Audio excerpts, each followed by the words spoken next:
Welcome to Philoform YouTube channel, guys. CTET, KVS, NVS, TGT, PGT and PRT 2022 examinations जो हमारा conduct हो रहा है, सभी जो एग्ज़ाम्स है उसमें जो संस्कृत का है उसकी क्लासेस हमारी स्टार्ट हो चुकी हैं। और जो हमारा जो क्लास है वो क्लास नंबर 5 है और जनरल क्लास है हमारी बाय नीरू चौधरी। और ये हमारी जो क्लास है उसकी जो वेबसाइट है वो आपको यहाँ पे दी हुई है www.philoform.info। ठीक है, उस पर जाके आप कनेक्ट कर सकते हो। ठीक है, जल्दी सभी से पहले तो सभी लोग ज्वाइन हो जाओ।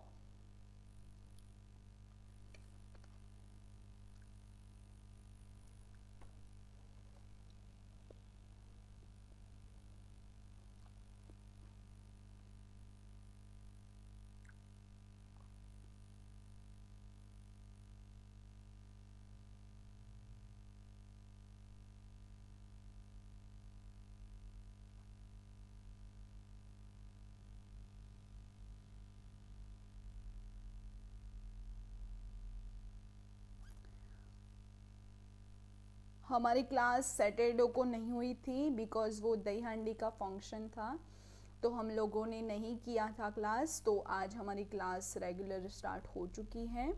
तो पहले तो ज्वाइन हो जाओ, फिर हम आपको इन्फॉर्मेशन देते हैं। सभी तरह की जो इन्फॉर्मेशन है वो हम आपको देते हैं। ठीक है,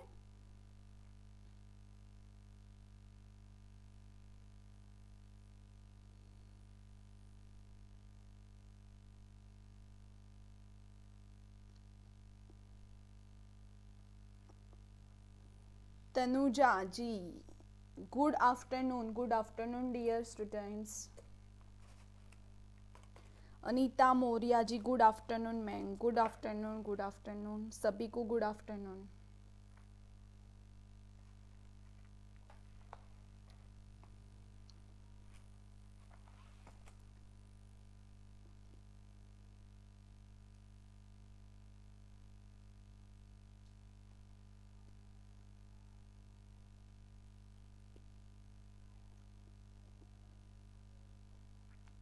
ज्वाइन हो गए सभी लोग, तो हम चलते हैं आगे। हमारी जो क्लास है वो स्टार्ट करते हैं। उसके पहले हम कुछ इन्फॉर्मेशन देना चाहते हैं आपसे कि जो हमारी जो फिलोफॉर्म की जो टेलीग्राम पर चैनल बन चुकी है, फिलोफॉर्म की टीजीटी पीजीटी की जो चैनल है उसको आप सब्सक्राइब कर लो, ज्वाइन कर लो। उसमें आपको सभी तरीके की जो अपडेट है वो आपको मिल जाएंगी। ठीक है, फिर यहाँ पे आपको दी है कि fill the form job update, तो जॉब के रिलेटेड जो भी इंफॉर्मेशन है वो भी आपको यहाँ पे प्रोवाइड मिल जाएंगी, तो आप उस पर ज्वाइन कर सकते हो।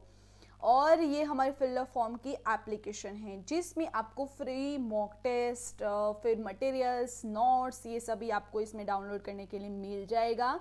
तो आप उसको पहले डाउनलोड कर सकते हो। अपने जो मोबाइल के प्ले स्टोर है उस पर जाके फिल द फॉर्म सर्च करोगे तो आपको ये हमारा जो सिंबॉन वाला जो है ऐप वो आपको मिल जाएगा। तो सभी स्टूडेंट को मैं पहले यही बताना चाहूँगी कि जो हमारे सोशल मीडिया अकाउंट्स लिंक्स हैं उन पर आप ज्वाइन पहले हो जाओ और हमसे कनेक्ट रहो। ठीक है, उसके बाद जो टीजीटी पीजीटी का जो टाइमिंग है तो वो देख लेते हैं हम एक बार। तो 8 AM से हमारी जो क्लासेस है वो स्टार्ट हो करके रात को 10 PM तक क्लासेस चलती है, जिसमें आपको करंट जीके की क्लास 8 AM को मिल जाएगी, 9 AM को एसएसटी की मिलेगी, फिर 10 AM को जीके की इंडिया की मिलेगी, फिर रीजनिंग 12 PM को मिलेगा, फिर आपको 1 PM को जनरल इंग्लिश एंड संस्कृत हमारा जो सब्जेक्ट है उसकी जो क्लास है वो 1 PM को होगी। फिर 3 PM को सीडीपी की क्लास मिलेगी। उसके बाद जो 4 PM है उसको आपको जनरल मैथ की क्लास मिलेगी और 5 PM को होम साइंस की मिलेगी। फिर आपको जनरल साइंस की 6 PM को मिलेगी। संस्कृत की जो कंप्यूटर है उसकी जो 7 PM को क्लास है। फिर 8 PM को जो NVS नवोदय विश्वविद्यालय का जो एग्ज़ाम निकलता है NVS, उसका जो फर्स्ट पेपर है उसकी क्लास आपको 8 PM को मिलेगी। अभी स्टार्ट नहीं हुई है बट थोड़े दिन में स्टार्ट हो जाएगी। ठीक है, ये जो बैच था वो 1 अगस्त से स्टार्ट हो चुका था। इसमें हमारी जो संस्कृत की क्लास थी वही ज्वाइन नहीं हुई थी। तो हमारा जो संस्कृत का जो न्यू बैच है वो स्टार्ट हो चुका है 15 अगस्त से, आप सभी को पता ही है। तो उसमें सेम जो सब्जेक्ट है वही रहेगा। फिर इसमें इंक्लूड होगा 6 PM को एनवायरमेंटल, एंड जो संस्कृत का हमारा स्टार्ट हो गया है वो आपको मिल जाएगा, ठीक है। उसके बाद सीटेट की बैच जो है वो भी 15 अगस्त से स्टार्ट हो चुकी है। तो उसमें भी सब्जेक्ट्स हैं कि एसएसटी है, फिर मैथ है, फिर जो जनरल इंग्लिश है और संस्कृत है। हमारा जो संस्कृत है वो भी सीटेट उसकी बैच में है। तो आप जो हमारा 1 PM जो बैच हो रही है वो जनरल है, तो आप ज्वाइन कर सकते हो। अगर आप कोई भी कम्पिटिटिव एग्जाम की तैयारी करते हो तो उसमें आप को हेल्पफुल होंगी हमारी क्लासेस, ठीक है। फिर ये रीजनिंग की क्लास है 4 PM को। फिर एनवायरमेंटल की ये जो रेगुलर बैचेस हैं वही है। और फिर रीट बैच भी हमारे स्टार्ट हो चुकी है, 15 अगस्त से ही स्टार्ट हो चुकी है, तो आप ज्वाइन कर सकते हो। फिर उसमें आपको general English, CDP, computer, Rajasthan का जीके एक न्यू क्लास यहाँ पे बैच अपलोड हुई है, तो वो भी आप देख सकते हो। और मैथ भी जो जनरल मैथ होगा वही होगा जो आपके सभी एग्जाम्स में मिलता है, तो वो आप कर सकते हो, ठीक है। देख लेते हैं कौन कौन ज्वाइन हो चुके हैं। अनामिका जी, नमः संस्कृताय। Satakshi ji, good evening, good afternoon ma'am, good afternoon Satakshi ji. नमः संस्कृताय अनीता मौर्या जी, नमः संस्कृताय सभी को।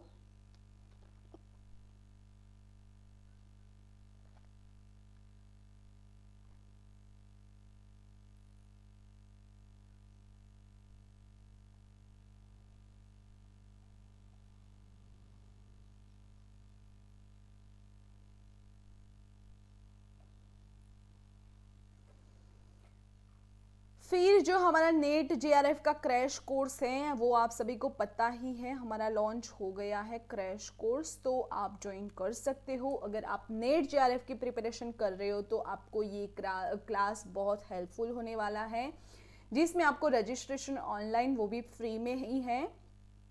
तो लाइव क्लास हो गया, उसमें आपको नोट्स PDF हो गई, 100 मॉक टेस्ट हो गए, PYQ पेपर्स हो गए, क्लास डाउट्स हो गए, और 24/7 सपोर्ट हमारा वो भी आपको मिल जाएगा यहाँ पे, ठीक है। तो अगर आप इसमें इंटरेस्टेड हो तो यहाँ पे कॉन्टेक्ट अस दिया हुआ है, वहाँ पे जाके आप फॉलो अप कर सकते हो, और यहाँ पे हमारी वेबसाइट भी बताई हुई है, ठीक है। फिर जो हमारी लास्ट क्लास हुई थी वो क्या हुआ था सभी को पता है, तो एक बार रिमाइंड करा दो, जल्दी से फटाफट से मैसेज कर दो कि जो हमारी लास्ट क्लास थी वो क्या थी।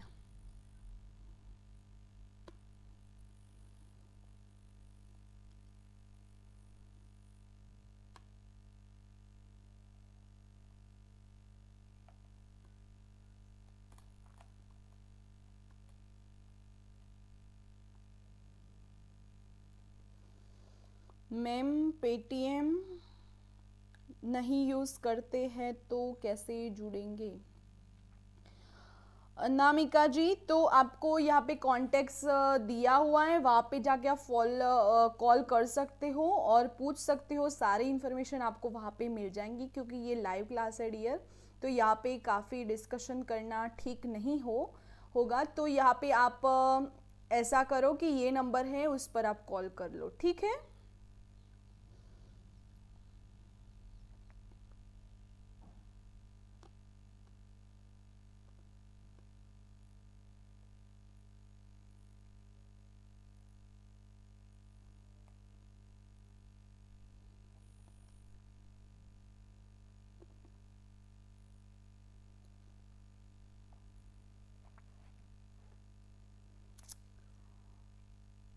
यस, कवि और रचनाएं थी मैम, यस, और जो संस्कृत कवि और उनकी रचनाएं, हाँ जी। तो हमारी जो लास्ट क्लास थी जब फ्राइडे को थी, तो संस्कृत के जो कवि थे और उनकी रचनाएं के बारे में देखा था। तो 1 से 30 तक की जो रचनाएं थी वो हमने देखा था। और आज जो लेट स्टार्ट, आज को जो हमारा टॉपिक है वो सेम ही है, बट उसमें जो 30 से 60 तक की जो रचनाएं हैं वो हम देखने वाले हैं आज। तो स्टार्ट करते हैं। उसके पहले सभी स्टूडेंट जो भी ज्वाइन हो चुके हैं वो एक बार हमारा जो वीडियो है उसको लाइक कर लो, ठीक है।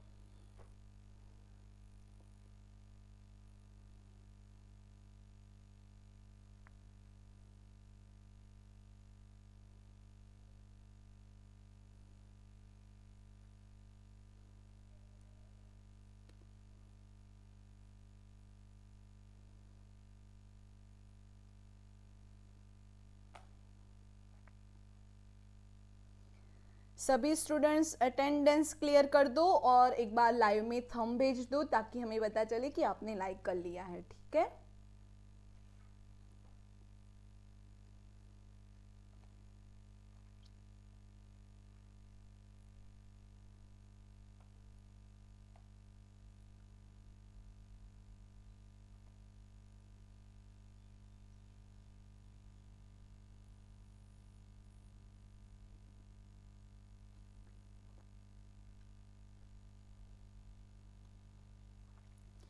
Very good students. Anita ji, Satakshi ji, Anamika ji, very good. उनके अलावा भी काफ़ी स्टूडेंट ज्वाइन हो चुके हैं, तो प्लीज़ जाके अपना अटेंडेंस जो है वो क्लियर कर लो, क्योंकि हमें ना अटेंडेंस की नीड रहेगी आपका, ताकि क्या होगा कि जो भी जो स्टूडेंट्स हैं उनके तक हमारा जो आपके जो लाइक्स होंगे वो उनके तक पहुंचने में हेल्पफुल होंगे। तो आपके लिए, आपकी वजह से कोई और स्टूडेंट का भी फ्यूचर अच्छा हो सकता है। तो प्लीज़ आप भी लाइक करा करो किसी और के लिए, ठीक है।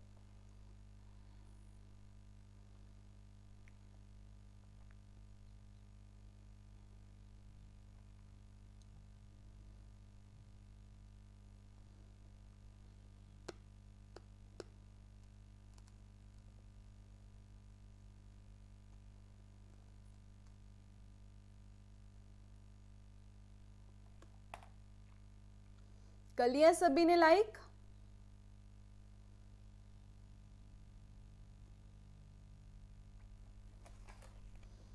चलिए हम चलते हैं। हमारा जो टॉपिक है आज का कवि और उनकी रचनाएं, उसमें जो 30 से लेकर 60 तक की जो रचनाएं हैं हम आज देखने वाले हैं।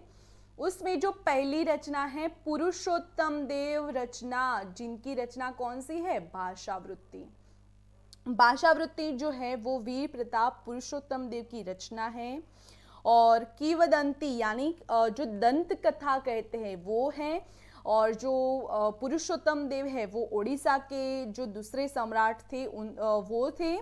और उनकी जो रचना का समय था वो 1400, या लिखते हैं हम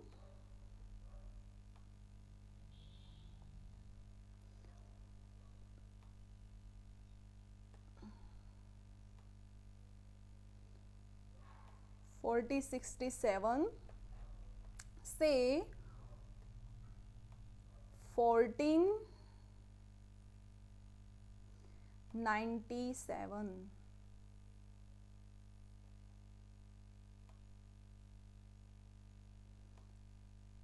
तक का रहेगा उनका जो शासन किया था उन्होंने जो उड़ीसा में। तो उनका जो शासन काल था वो ये रहा आपके सामने, 1467 से 1497 तक, ठीक है। समझ में आया? उसके बाद हम आगे देखते हैं जो हेमचंद्राचार्य हैं, राजभोज रचना। तो शब्दानुशासन उनकी जो रचना है क्या है? हेमचंद्राचार्य की रचना क्या है? शब्दानुशासन है।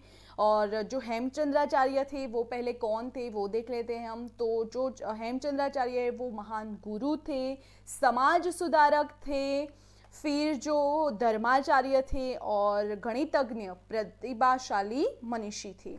और उनका जो धर्म था वो क्या थे?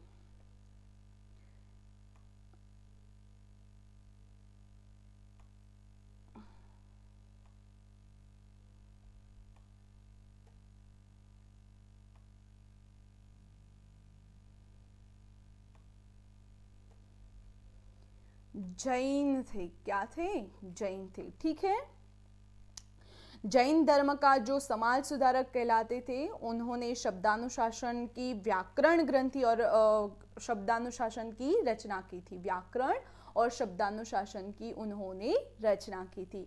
तो उसके शब्दानुशासन के अलावा उनकी और रचना जो है वो व्याकरण ग्रंथ है। ठीक है। उसके बाद है हरदत्त रचना पदमंजरी। हरदत्त की रचना कौन सी है? हरदत्त पदमंजरी। तो पदमंजरी जो है वो काशिका वृत्ति का जो भाष्य है उसके वो है काशिका वृत्ति का भाष्य। यहाँ पे लिखने में तकलीफ हो रही है पर आप थोड़ा मैनेज कर लेना।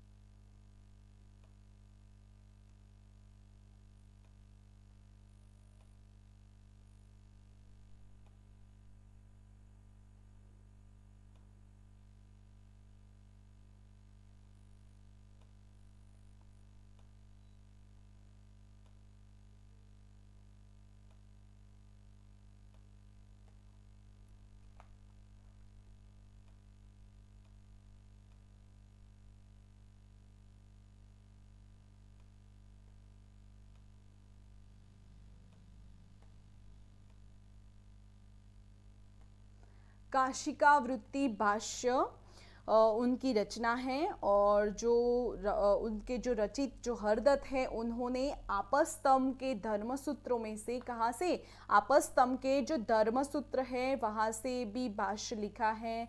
और ये जो है उनका जो समय है वो 11वीं शताब्दी का है।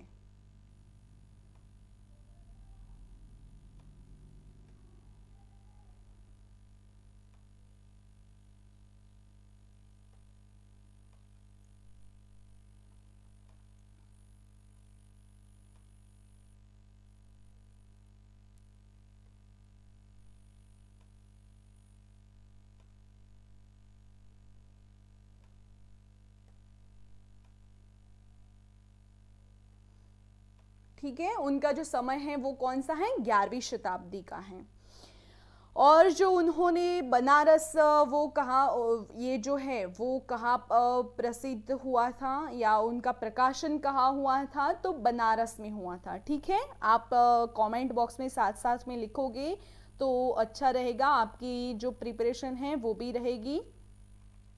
तो यहाँ पे आप लिख सकते हो कि जो हरदत्त की जो पदमंजरी थी तो वो बनारस में प्रकाशित हुआ था। ठीक है।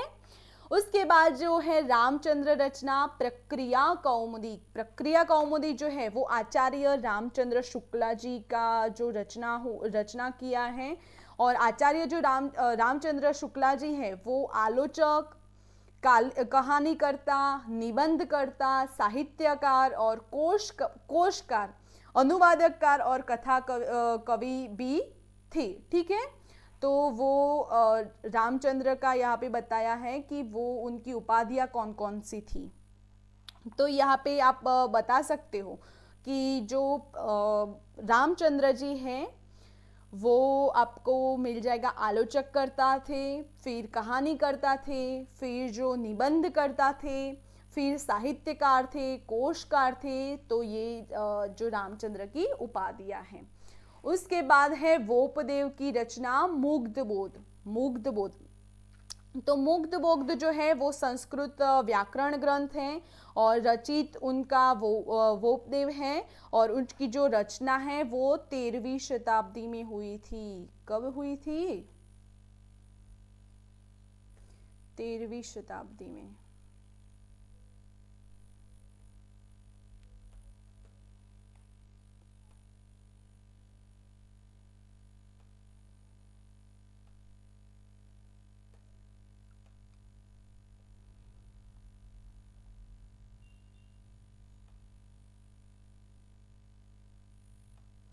ठीक है।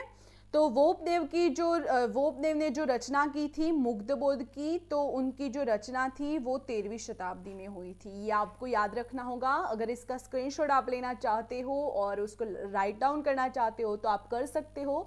तब तक मैं होल्ड रखती हूँ, आपको हो जाए तब आप हम भेज देना, हम नेक्स्ट स्लाइड पर जाएंगे।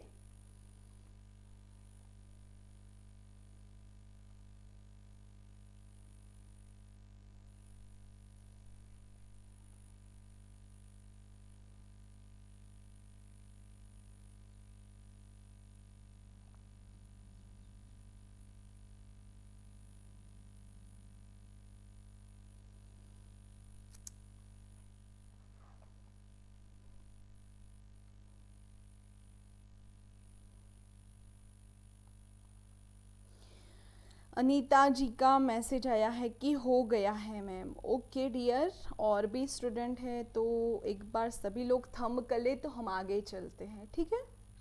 स्क्रीनशॉट ले लिया, okay okay, very good, smart work. आप ये जो स्क्रीनशॉट है वो लेकर फिर आपका जो कॉपी पेन है उसमें लिख लेना, ताकि जो लास्ट में जब एग्जाम हो तब आपको कंफ्यूजन ना आए कि जो भाषावृत्ति है वो किसकी रचना है, तो आप भूल जाओगे। तब आपके पास सारा जो संस्कृत का मटेरियल होगा तब आपको पता नहीं होगा कि ये कौन है और इनकी रचना कौन थी। ये आपको अभी नॉर्मल लग रहा है पर बाद में आपको बहुत कंफ्यूजन कराएगा। तो प्लीज़ आप सभी है वो लिख लेना, ठीक है।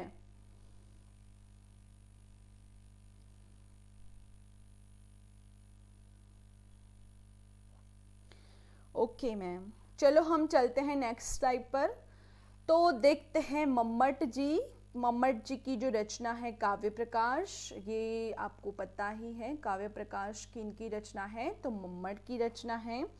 तो मम्मट ने काव्य प्रकाश को 10 भागों में वहेंचा है। 10 भागों यानी 10 उल्लास भी कह सकते हो आप उसमें, ठीक है, 10 उल्लास।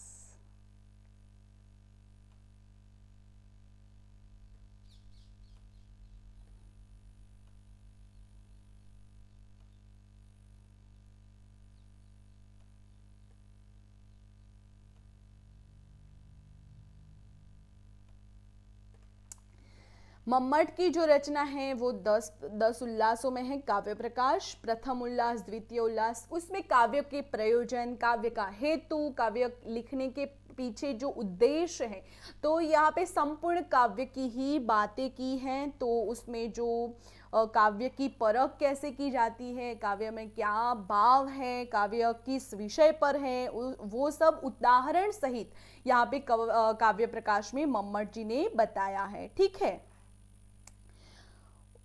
मैम समय भी बता दीजिएगा।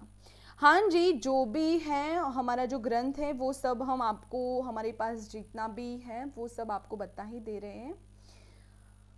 फिर उसके बाद है विश्वनाथ की रचना है साहित्य दर्पण।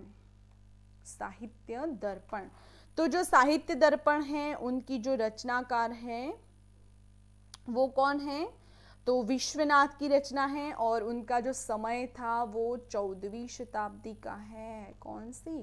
14वीं। यहाँ पे लिखने में थोड़ी तकलीफ हो रही है तो प्लीज़ यार आप सभी लोग मैनेज कर लीजिए ना, क्योंकि हमारे पास ना वो पेन नहीं है।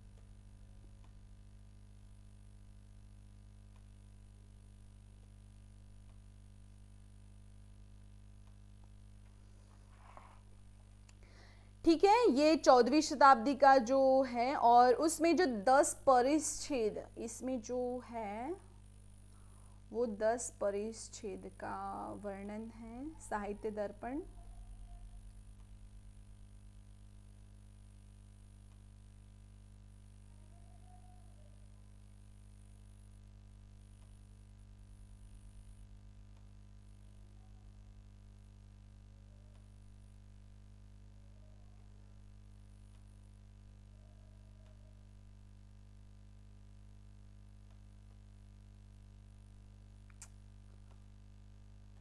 ठीक है, 10 परिच्छेद हैं साहित्य दर्पण में और काव्य प्रकाश में 10 उल्लास थे। तो ये आपको ध्यान रखना होगा, परिच्छेद कहाँ है, उल्लास कहाँ है, ये सब आपको ध्यान रखना होगा, ठीक है। तो साहित्य का दर्पण का जो वर्णन है वो परिच्छेद में हुआ है और काव्य प्रकाश का 10 उल्लास में। ठीक है, उसके बाद सबको पता ही होना चाहिए कि वेद व्यास जिसकी रचना है वो महाभारत। महाभारत की रचना किसने की थी? तो वेद व्यास जी ने की थी। तो महाभारत में कुल कितने पर्व है ये भी पूछा जाता है। तो पहले तो आप मुझे बताओ कि महाभारत में कितने पर्व हैं। मैं सभी के कमेंट्स देख रही हूँ।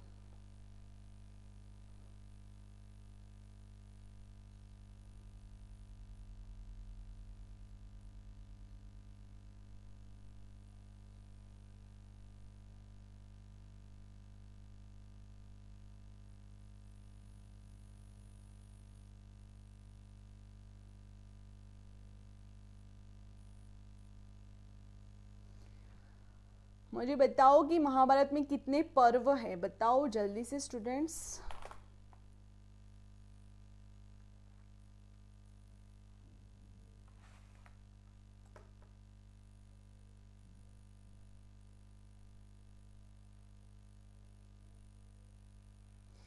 वेरी गुड अनामिका जी, अनीता जी, very good very good.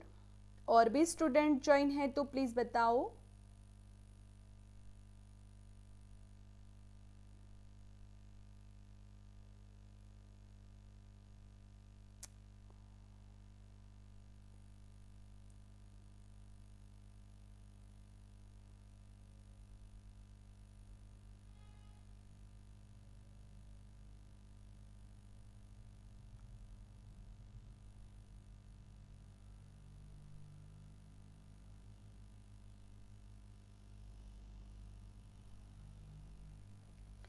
Okay, तो देखते हैं महाभारत। महाभारत के रचयिता जो है वो वेद व्यास हैं। और महाभारत के लेखक कौन थे वो भी बताओ मुझे, क्योंकि ये बेसिक सा क्वेश्चन है। अगर आप संस्कृत से बिलोंग नहीं करते हो फिर भी आपको पता ही होना चाहिए कि महाभारत किसने लिखा था। ठीक है, बताओ जल्दी से बच्चों।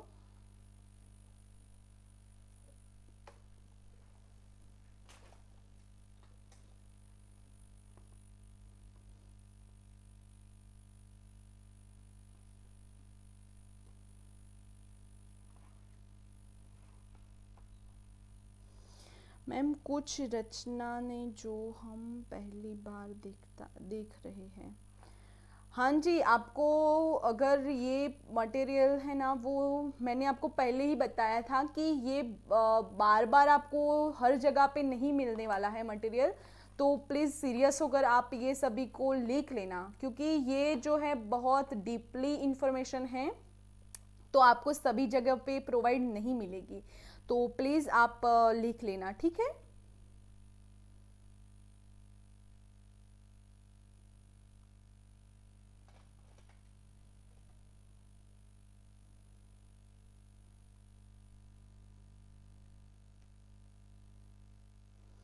नहीं, जो महाभारत है उसके लेखक कौन थे? तो गणेश जी थे। गणेश जी ने महाभारत की रचना की थी। सभी को ज्ञान होना चाहिए बच्चों, ऐसे नहीं चलेगा। हम संस्कृत से बिलोंग करते हैं तो ये तो हमें पता ही होना चाहिए।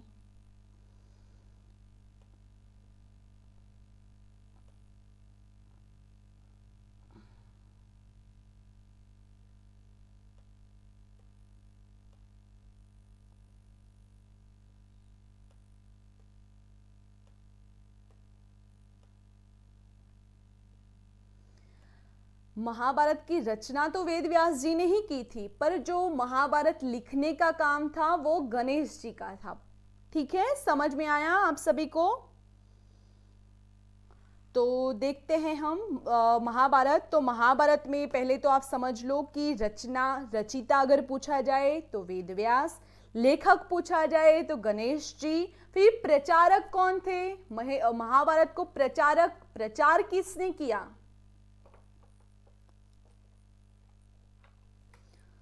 नाइन देख रहे हैं तो भी लाइक भी नहीं कर दो भाई। यस यस, लाइक कर दो।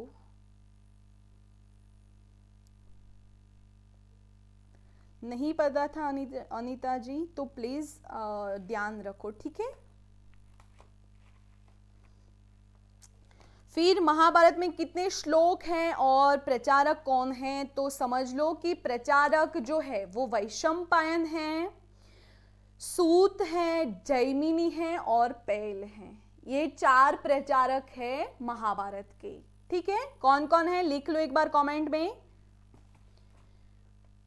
क्या है, Jyoti Dubey ji, good afternoon ma'am. Good afternoon Jyoti जी।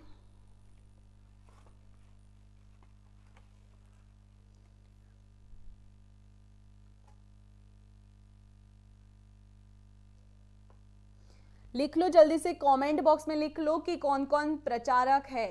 तो वैशंपायन हो गया, जैमिनी हो गया, पैल हो गया और सूत, ये हो गए जो प्रचारक, महाभारत के प्रचारक।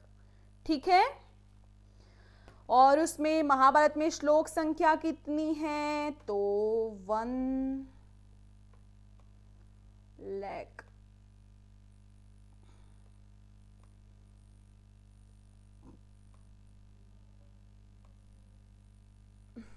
तो महाभारत में कितने श्लोक हो गए, तो 1 लाख श्लोक। ठीक है, और जो महाभारत है वो पांडवों और कौरवों के जो बीच में जो संघर्ष था, उनके बीच के जो कड़वाहट थी, उनका जो युद्ध था, उस पर जो पूरा महाभारत बना हुआ था। जो पांडवों का अधिकार नहीं दिया कौरवों ने, कौरव बहुत अहंकारी थे, वो सब यहाँ पे वर्णन किया हुआ है। ठीक है, ये तो सभी को पता ही होना चाहिए।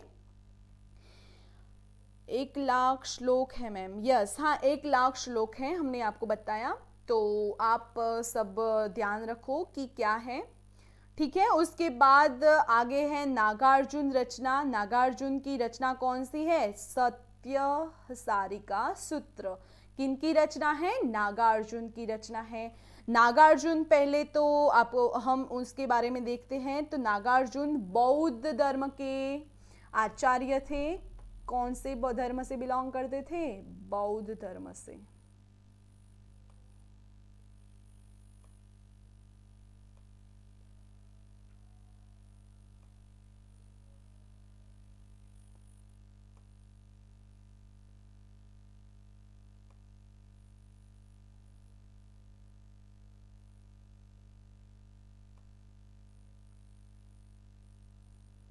यहाँ से नहीं लिख सकते हम, तो प्लीज मैनेज कर लेना। हाँ, बौद्ध धर्म के जो आचार्य थे वो थे, और जो नागार्जुन थे तो वो शून्यवादी के प्रतिष्ठापक थे, शून्यवादी के प्रतिष्ठापक थे। ठीक है, क्या क्या कमेंट्स आए, पैल, सत्साहिका, अशोक, 1 लाख। ओके, हम देखते हैं नागार्जुन की रचना। तो सत्साहिका सूत्र थे, उनकी रचना जो है वो सत्साहिका सूत्र है, और वो बौद्ध जो धर्म है वहाँ से बिलोंग करते हैं, और जो शून्यवादी के प्रतिष्ठापक थे। और जो ये है वो दक्षिण भारत के थे, दक्षिण।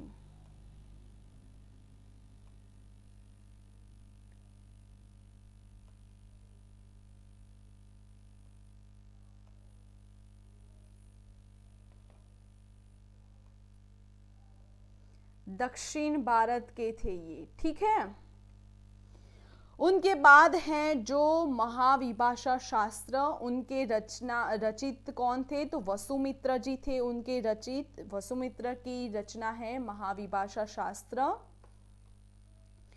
तो महाविभाषा शास्त्र जो है वो किसकी रचना है, वसुमित्र की रचना है, और जो वसुमित्र है वो गंधार निवासी थे।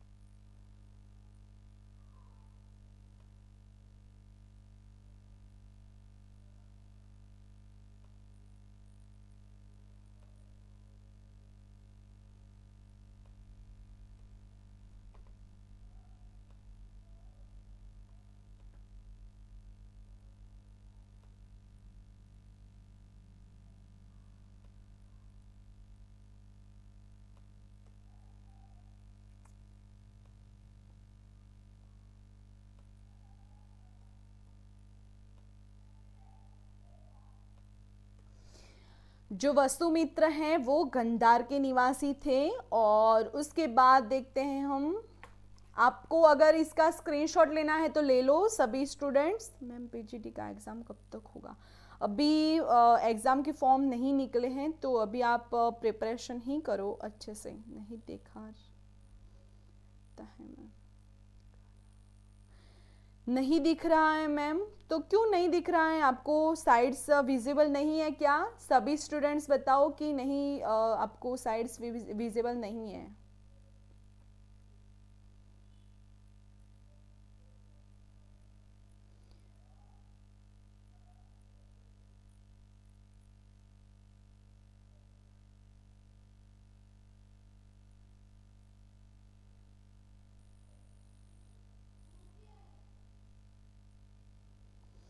ये आपको दिख रहा है स्क्रीन?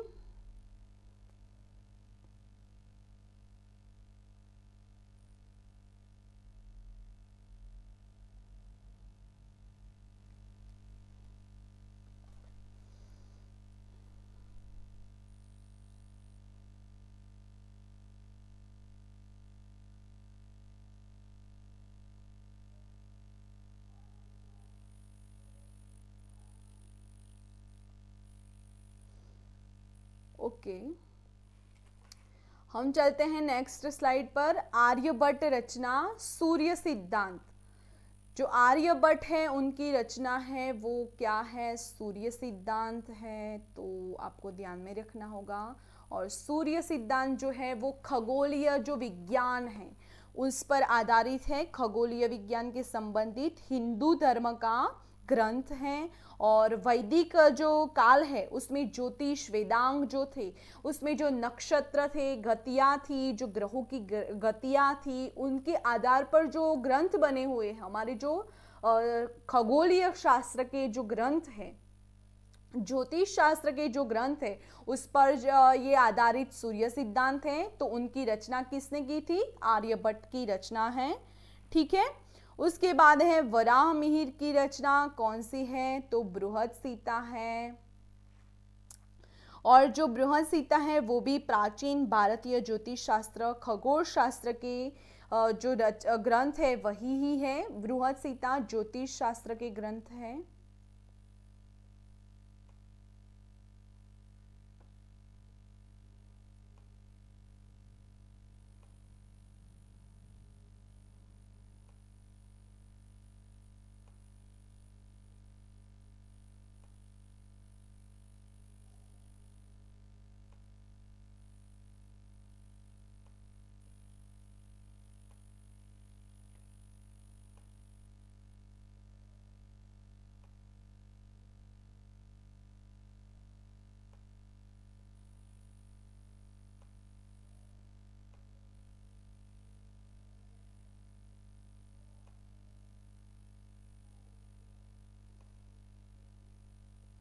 ये जो है वो ज्योतिष ग्रंथ है।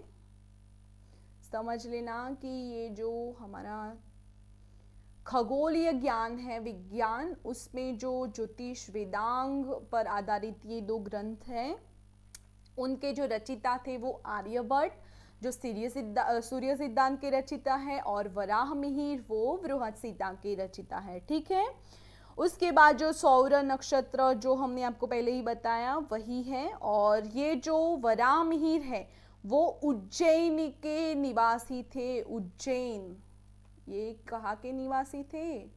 उज्जैन।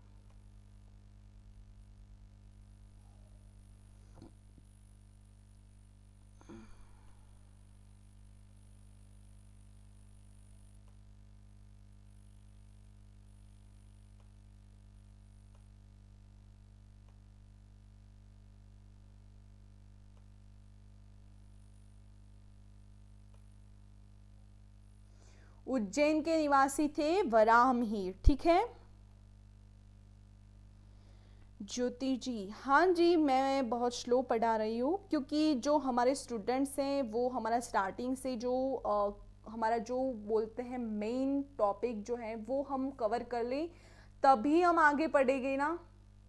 क्योंकि ये जो बेसिक्स सा है वो आपको बहुत कंफ्यूजन कराने वाला है, क्योंकि आप अगर इसमें जब ये क्वेश्चंस पूछे जाएंगे एग्जाम में कि सूर्य सिद्धांत पार्ट ए करके आपको दिया होगा, सूर्य सिद्धांत, बृहद पंचतंत्र, कथा सरित सागर और अभिधम्मत कोश, तो उसके सामने आपको राइटर्स दियोगे और वो अरस परस करके दियोगे, तो आपको कंफ्यूजन हो जाएगा कि सूर्य सिद्धांत किन की रचना थी, बृहद सिद्धांत किन की रचना थी, पंचतंत्र किन की रचना थी, आप कंफ्यूजन ना हो जाओ, इसीलिए मैं अभी थोड़ी देर तक रुक रुक कर आपको पढ़ा रही हूँ क्योंकि जो हमारा जो स्टूडेंट्स है वो काफ़ी लिख भी रहे हैं, क्योंकि मुझे पर्सनल में मैसेज भी आते हैं कि मैम हम लिख ले, तब तक आप थोड़ी देर होल्ड करेगा, तो हम ऐसे इस उन सभी को ध्यान में रखते हुए थोड़े स्लो चल रहे हैं, ठीक है।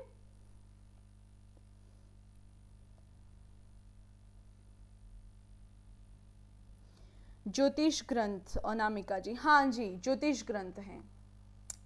अगर आपको फास्ट चलना है तो मैं फास्ट भी चल सकती हूँ, ऐसा नहीं है कि स्लो ही, पर आपको ही ध्यान में रखते हुए मैंने यहाँ पे अपनी जो स्पीड है वो स्लो रखी है।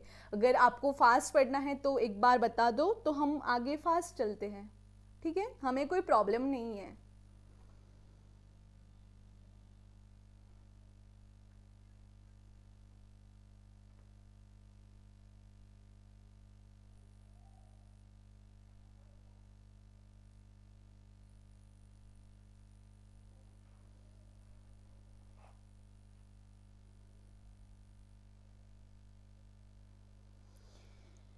चलो हम चलते हैं फटाफट से आगे।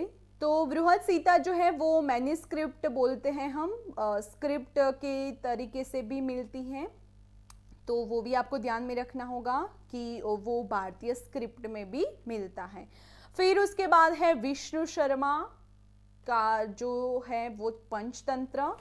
तो पंचतंत्र जो है वो संस्कृत कविता और जो गद्य में जो परस्पर संबंधित पशुओं दंत कथाओं के आधार पर जो कहानियां, प्राचीन जो भारतीय संग्रह है कहानी का, वो सब जीवित कार्य कराने का जो पंचतंत्र है वो है, और वो उनकी जो रचना है वो 200 ईसा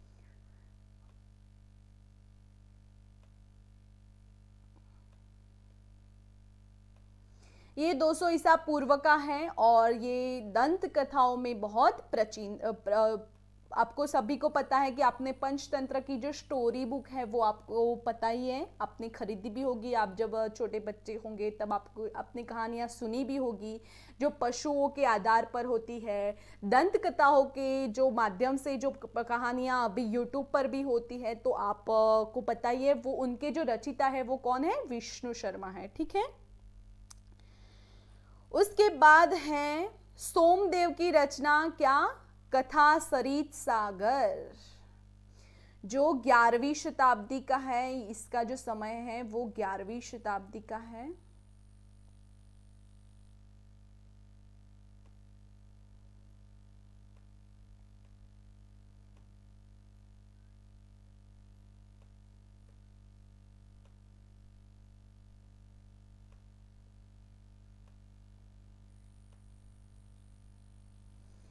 ग्यारहवीं शताब्दी का है, और ये भी दंत कथाओं, परिकथाओं और जो लोक कथाओं का प्रख्यात संग्रह है ये भी।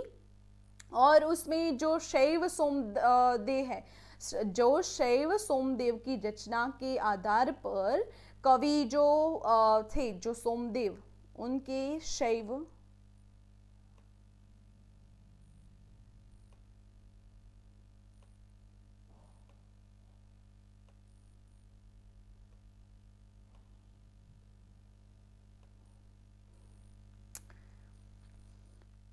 संस्कृत के जो दोहराने वाले जो कवि है, जो कहानियां हैं वो दोहराया गया है, वो तो उन्होंने 16वीं शताब्दी में, ठीक है। 16वीं शताब्दी में दोहराया है इन्होंने। ठीक है, उसके बाद है वसुबंधु रचना अभिधम्म कोश। अभिधम्म कोश है वो भी संस्कृत में लिखे गए अभिधम्म पर प्रमुख पद हैं और वो 4, 4वीं और 5वीं शताब्दी का है।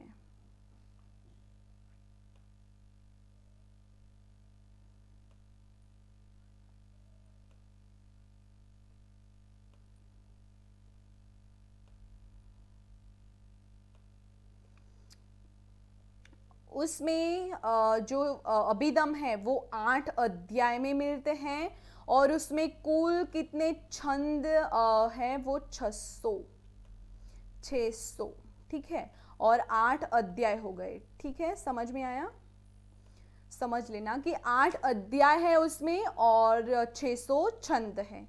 ठीक है, उसके आप अगर इसका स्क्रीनशॉट लेना चाहते हो तो ले लो फटाफट से, हम आगे चलते हैं।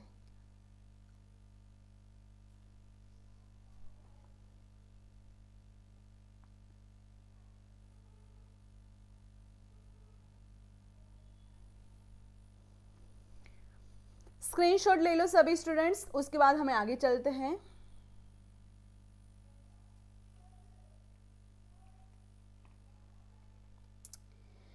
भट्टी रचना है रावण वध। रावण का जो वध हुआ था राम ने किया था, पता है सभी को। राम रावण का जो युद्ध हुआ था, रावण अहंकारी था, तो ये सब आपको पता ही है स्टोरी। तो राम ने जो वध किया था तो वो प्रसंग किन्होंने वर्णित किया है, तो भट्टी की रचना है ये। ठीक है, उसके बाद है विल्हण की जो रचना, तो विल्हण की रचना क्या है? विक्रमांक देव चरितम, तो वो 11वीं शताब्दी का है।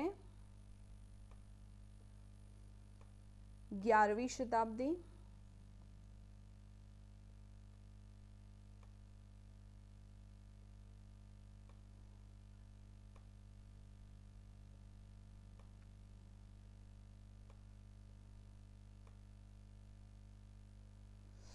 ग्यारहवीं शताब्दी का। और जो विक्रमांक देवचरित के जो लेखक है विल्हण, वो कश्मीरी कवि थे और प्रेम काव्य और कौर पंचाशिका के जो प्रख्यात कवि कहे जाते थे।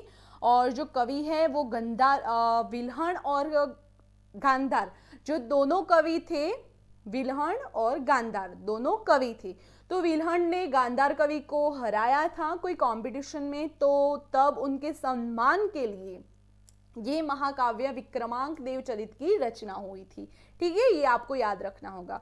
उसके बाद जो है सुबंधु की रचना वासवदत्ता। तो वासवदत्ता आप सभी को पता है, स्वप्न वासवदत्ता आपने सुना ही है। तो जो वासवदत्ता है वो संस्कृत का नाटक है और आख्यायिका भी है। तो वासवदत्ता के नाम की जो राजकुमारी थी, कौन थी? राजकुमारी थी। और किन की बेटी थी? तो जो श्रृंगार शिखर की पुत्री थी वासवदत्ता।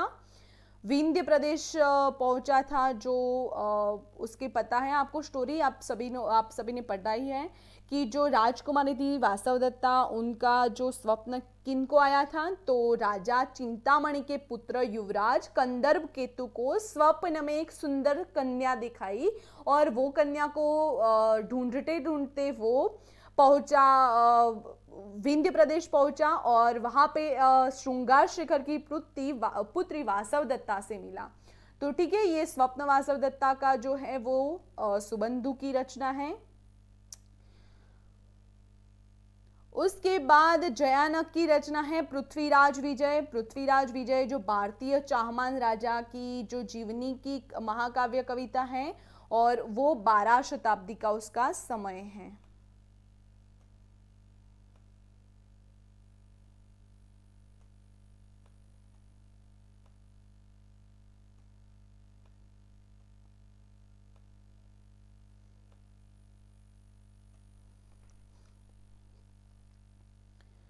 उसके बाद है पद्मागुप्त की रचना नवसहसांक चरितम। ये किन की रचना है? पद्मागुप्त की रचना है। अगर स्क्रीनशॉट लेना है तो ले लो, फिर मैं आगे चलती हूँ। ठीक है, देखते हैं बृहत कथा मंजरी जो है वो क्षेमेंद्र की रचना है। बृहत कथा मंजरी क्षेमेंद्र की रचना है। उसके बाद श्रीहर्ष की रचना जो है नैषधीय चरितम है। नैषधीय चरित में 22 सर्ग है, कितने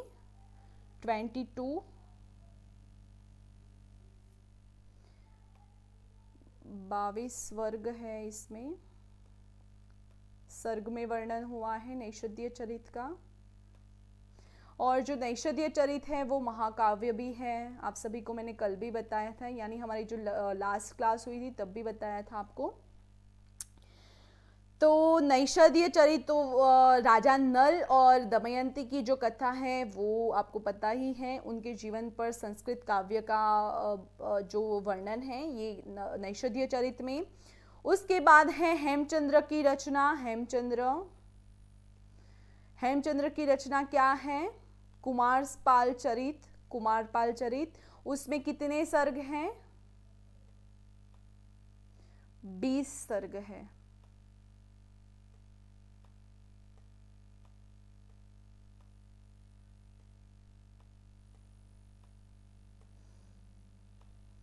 हेमचंद्र की रचना जो कुमारपाल चरित है उसमें 20 सर्ग हैं और उनका जो समय है वो आपको बता दूं तो 1090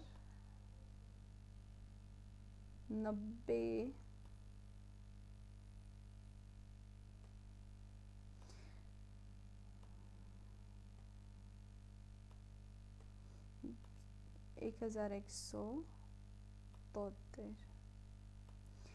ये इसका समय है। और उसमें जो 1 से जो 12 तक के जो सर्ग हैं वो संस्कृत में मिलते हैं। ये आपको याद रखना होगा कि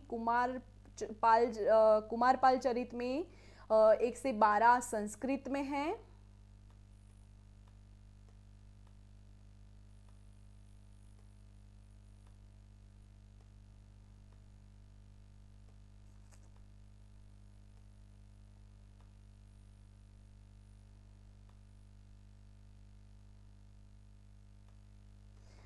फिर 12 से जो 20 तक के हैं वो प्राकृत में मिलते हैं। किन में मिलते हैं? प्राकृत में।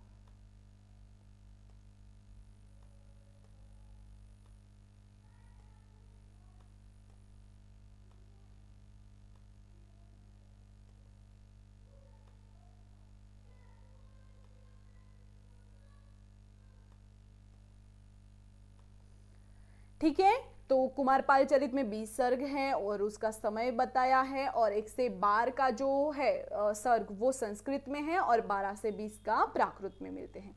उसके बाद है जयदेव की रचना गीत गोविंदम। उसके बाद है चंदन वरदाई रचना जो पृथ्वीराज रासो है। चंदन वरदाई की रचना है पृथ्वीराज रासो। ठीक है, समझ में आया सभी को?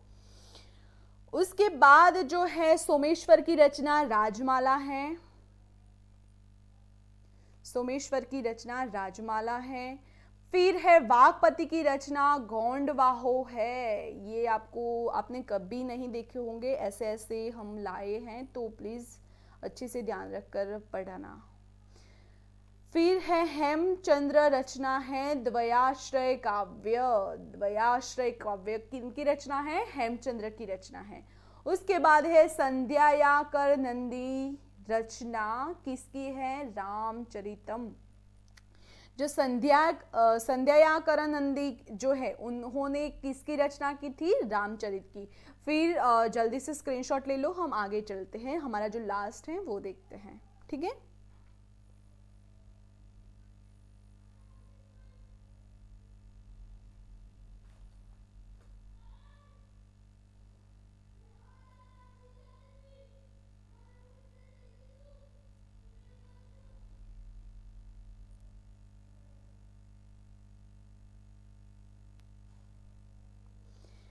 समझ में आया? थंब कर लो एक बार, स्क्रीनशॉट ले लिया है तो थंब कर लो।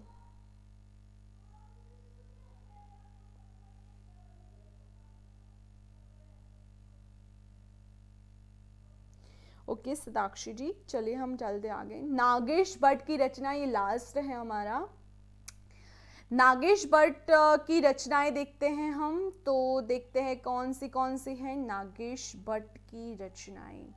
तो लघु शब्देन्दु शेखर, वृहत शब्देन्दु शेखर, परिभाषान्देन्दु शेखर, वैयाकरण सिद्धांत मंजूषा, वैयाकरण सिद्धांत लघु मंजूषा, फिर वैयाकरण सिद्धांत परम लघु सिद्धांत लघु मंजूषा। ये जो है वो नागेश भट्ट की रचनाएं है। आपको ये याद रखना होगा, नागेश भट्ट की जो रचनाएं हैं कौन कौन सी है? लघु शब्देन्दु शेखर, बृहत शब्देन्दु शेखर, परिभाषान्देन्दु शेखर, फिर वैयाकरण सिद्धांत मंजूषा, वैयाकरण सिद्धांत लघु मंजूषा, फिर है वैयाकरण सिद्धांत परम लघु मंजूषा। ये जो है 6 वो किन की रचनाएं हैं? नागेश भट्ट की। ठीक है। अनामिका जी, आगे वाला स्क्रीनशॉट नहीं लिया था मैम अभी। ओके ले लो डियर, कोई बात नहीं, ले लो।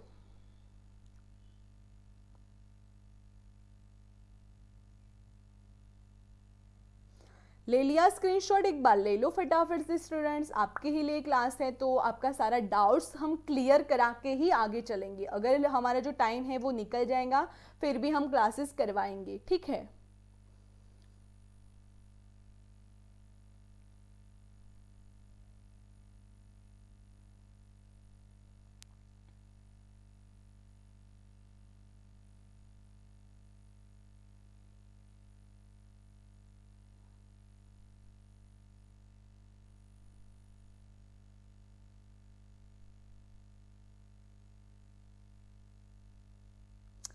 ले लिया अनामिका जी, आपने ले लिया स्क्रीनशॉट?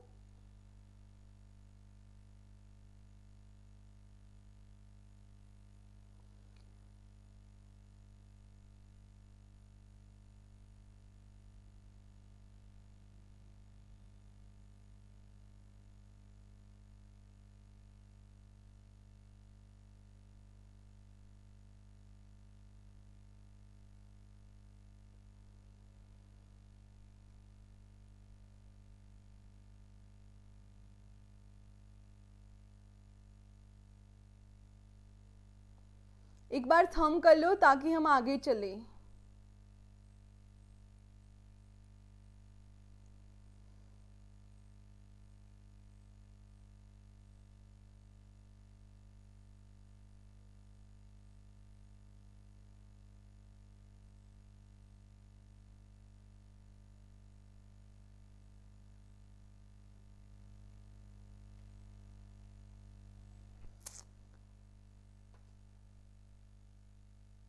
ओके सताक्षी जी, ले लिया आपने?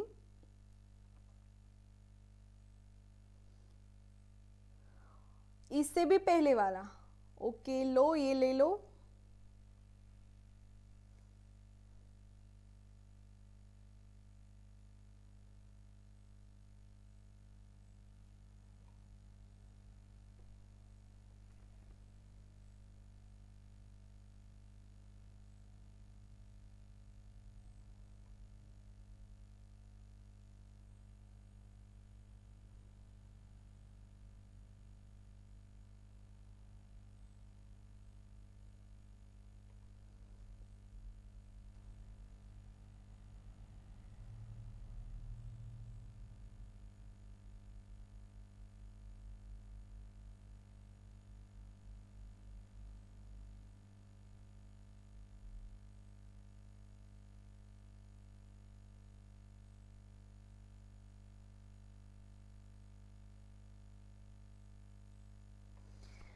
ओके हम चलते हैं नेक्स्ट, जो हमारा लास्ट है नागेश भट्ट की रचना लघु शब्देन्दु शेखर, बृहत शब्देन्दु शेखर, परिभाषेन्दु शेखर, वैयाकरण सिद्धांत मंजूषा, वैयाकरण सिद्धांत लघु मंजूषा, वैयाकरण सिद्धांत परम लघु मंजूषा। ये जो है वो नागेश भट्ट की जो रचनाएं हैं तो इसका जो स्क्रीनशॉट है वो आप ले लेना, क्योंकि आपको काफ़ी इम्पोर्टेंस मिलेगा, ठीक है, ये आपसे।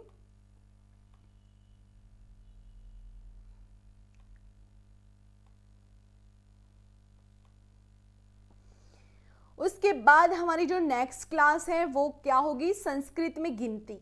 किन किन को आता है संस्कृत में गिनती, बता दो एक बार प्लीज मैम, कमेंट पढ़ लीजिए एक बार। क्या हो अनामिका जी, आपको क्या रह गया है, ये हो गया है मैम इसके पहले वाला।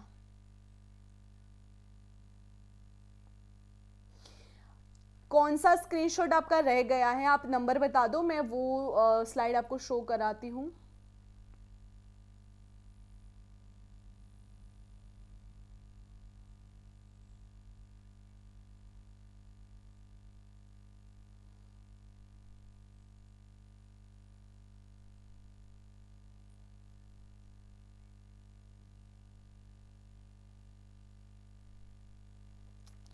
हो गया ना डियर, ओके, फिर सभी को हो गया, ऐसा नहीं है कि अनामिका जी सभी का ही हो गया है, तो एक बार थंब कर लो, ठीक है स्टूडेंट्स।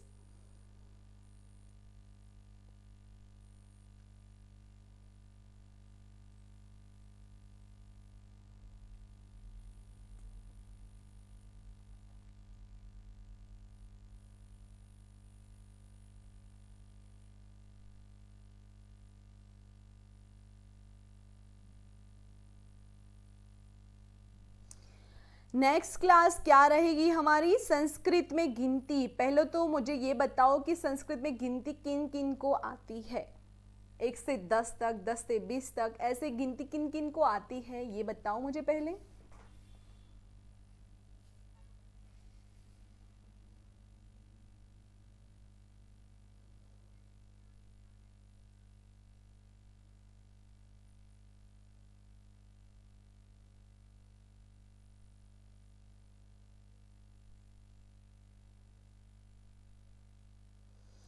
आती है आपको, ओके, फिर और भी स्टूडेंट्स है, बता दो। अगर नहीं आती तो कोई दिक्कत नहीं है, हम कल की जो क्लास है उसमें गिनती लेकर आएंगे, ठीक है। तो सभी को जिनको आती है उनको प्रिपेयर हो जाएंगी, और जिनको नहीं आती है उनके लिए भी अच्छा हो जाएगा, उनको सिखा देंगे हम, ठीक है। फीडबैक क्लास आपका कैसा रहा, ये आज का क्लास कैसा लगा, वो कमेंट बॉक्स में आपको फीडबैक करना है, कहाँ पे,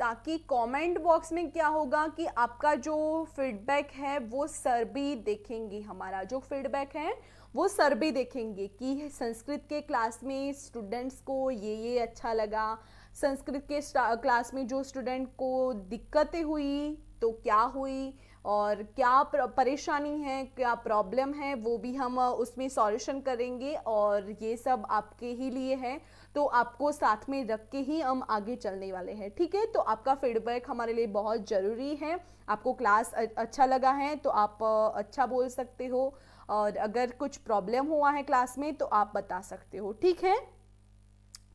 फिर ये हमारा टाइम टेबल है पीजीटी टीजीटी का, तो ये आप अपने अकॉर्डिंग देख सकते हो, हमने स्टार्टिंग में ही आपको टाइम टेबल बताया है। और आज के लिए इतना ही, थैंक यू। और फॉर मोर इन्फॉर्मेशन के लिए सारे सोशल मीडिया अकाउंट्स यहाँ पे दिए हुए हैं, वहाँ पे जाके आप फॉलो अप कर सकते हो। और आज के लिए इतना ही, thank you for watching this video, have a nice day, take care, bye all students.